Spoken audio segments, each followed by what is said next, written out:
PSVGR news కు స్వాగతం. తాజా అప్డేట్ల కోసం మా యూట్యూబ్ ఛానల్ ను సబ్స్క్రైబ్ చేసుకోండి.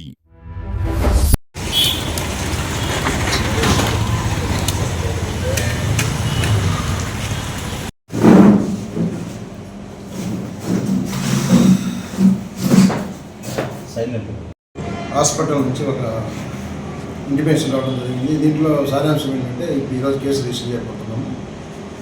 దీంట్లో దుగరాజపట్నం సంబంధించినటువంటి ఒక అబ్బాయి శరత్,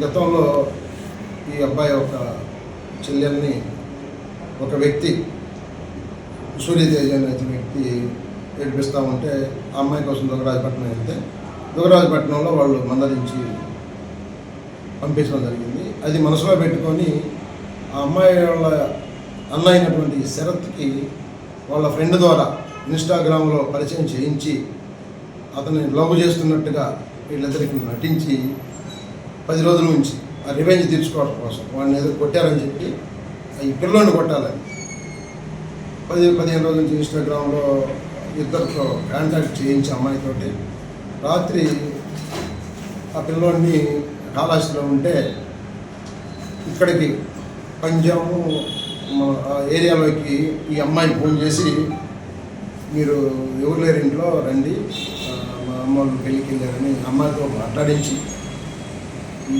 సూర్యతేజ అనే అమ్మాయి ఇంకొక 8 మంది ఫ్రెండ్స్ని తీసుకొని పంజాం ఉన్నటువంటి ఆ తెలుగంగా కెనాల్ ఆ ఏరియాలో బాగా విపరీతంగా కొట్టడం జరిగింది. ఒక ఉంగరం కూడా భయపడిపోయి ఇవ్వమంటే ఇచ్చారండి. దాని మీద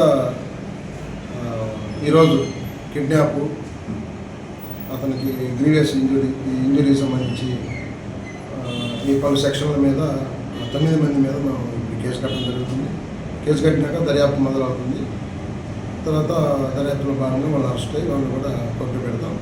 ఇక్కడ ఏంటంటే చాలామంది ఇట్లా అమ్మాయిలాగా నటించడం లేదా అమ్మాయిని ఎరవేసి వాళ్ళ ద్వారా అఫెన్సులు చేసేటువంటి ఈ కేసులుగా చాలా ఉన్నాయి.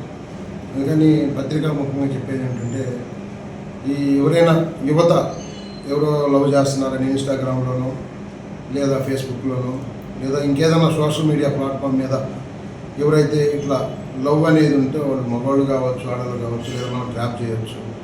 సో ఇలాంటి వాటికి ప్రలోభాలకి ఇలాంటి వ్యసనాలకి ఇది కాకుండా ఉండాలని చెప్పేసి సందేశం పంపడం కోసం మేము ఈ కేసు గురించి చెప్పడం జరుగుతుంది. ఇక్కడ వెంకటగిరి కూడా ఒక అబ్బాయి ఉన్నాడని తెలుస్తుంది. మనకి ఇంకా పూర్తిగా రాలేదు, జస్ట్ ఫస్ట్ ఇన్ఫర్మేషనే కాబట్టి ఇంకా డీటెయిల్స్ తెలియదు. సో గూడూరు అక్కడ ఇక్కడ వాడి ఫ్రెండ్స్ వాళ్ళు ఏదైతే వాడి అసోసియేట్స్ ఉంటారో సూర్యతేజ్ అనే వాడి అబ్బాయి కొట్టింది వాడి ఫ్రెండ్స్ని గ్యాదర్ చేసుకొని ఇది ఈ నేరం చేయడం జరిగింది. అందులో అమ్మాయి మీద కూడా కేసు పెట్టారు సార్. అమ్మాయి మీద కూడా కేసు అది అమ్మాయి చూసి దర్యాప్తులో అమ్మాయి వాయిస్గా మాట్లాడా లేదా నిజంగా అమ్మాయి ఇన్వాల్వ్ అయ్యింది అనేది మనకి దర్యాప్తులో వస్తుంది. మనకు తెలియకుండా అమ్మాయిని వాడు చెప్పాడు. సో అమ్మాయి వాయిస్లో కూడా యాప్లో ఉంటుంది, మనం మాట్లాడేది అమ్మాయి వాయిస్లో కూడా వస్తుంది. ఇప్పుడు అన్నీ ఎంత చేయొచ్చు, అది కన్ఫర్మ్ చేసుకున్నాక నిజం ఉంటే అమ్మాయి మీద వస్తుంది. ఈడే అదే విధంగా యాక్ట్ చేశారు అనుకోండి, మనం మళ్ళీ అలా పెట్టలేం కదా. పలానే అయితే వాళ్ళ రోడ్డు కాడికి వచ్చి వీళ్ళు కిడ్నాప్ చేశారు అబ్బాయిలు వచ్చి. సో కట్ చేస్తే వాడు వాళ్ళ అమ్మాయిని ఏడిపించాడని ఆ రెవెంజ్ కోసం అమ్మాయిని అరేసి ఈయన్ని చావు బైక్ మీద వచ్చి వీళ్ళు బైక్ అటాక్ బైక్లు అటాక్ కాదు, వచ్చిన తర్వాత బైక్లు ఎక్కించుకొని పొలం లోపల ఫీల్డ్లోకి తీసుకెళ్ళారు, ఇది జంగిల్లోకి కొట్టడం కోసం.